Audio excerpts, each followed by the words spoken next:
Okay, that's it for our class today. I want to congrats that most of my students passed my test the other day, and for those who did not pass, I wish good luck for next time, right? So class, we can be dismissed. Thank you, sir. Thank you, sir. Thank you, sir.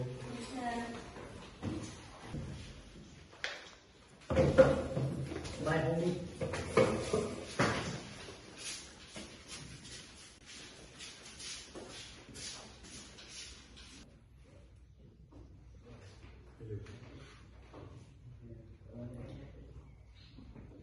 Set. Kau tak nak balik ke? Tak apa, kau balik dulu. Macam dah balik? Dah pukul berapa dah ni?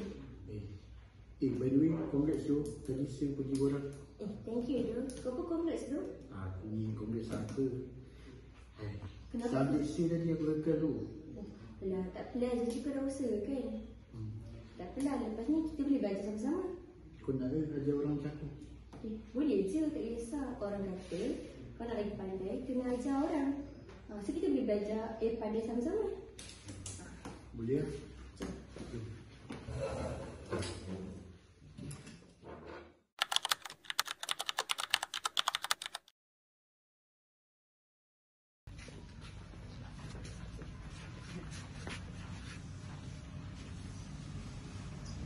Apa ni?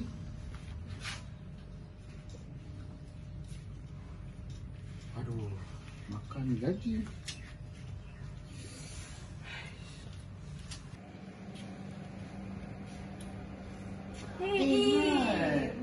Weh, kau dah tengok ke? Tengok apa? Dia hantar makan tu. Aku tak tengok lagi jap. Kita tengok, cucuk. Kau tahu tak aku dapat full mark. Serius lah. So kenapa doh? Ya, makan tu tak merangsangkan. Tak apalah weh. Kau boleh lah cakap tak apa. Makan kau tinggi. Makan aku seberapa je. Janganlah cakap macam tu. Kau tak boleh compare diri kau dengan diri aku. Kau kena comparekan diri kau dengan sebelum ni. Ada improvement tak? Bila aku fikir balik, tengok balik, kau rasa aku ada improvement? Kan? Cantik lah. Boleh lah, jom pergi kelas. Jom.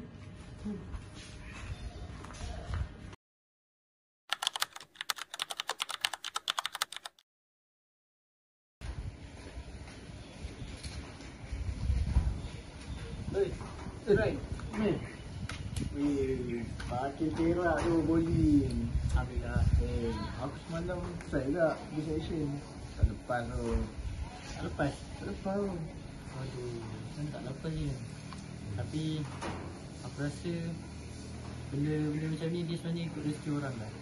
Rezeki Macam aku dulu, aku try main futsal, tak lepas. Kau main futsal? Main. Tapi kaki aku bangku pula dah. Ya Allah. So tak lepas. Badminton aku try tak lepas. Dia kadang rezeki ni kita kena cari kat tempat lain. Mungkin kat tempat lain ada rezeki tu kan. Mana tahu minggu depan ada selection badminton. So kau try masuk. Boleh lah, mantau rezeki aku kan. Thank you. Sama tu. Lagi kelas? Lagi kelas. Sekejap tu. Bye. Bye.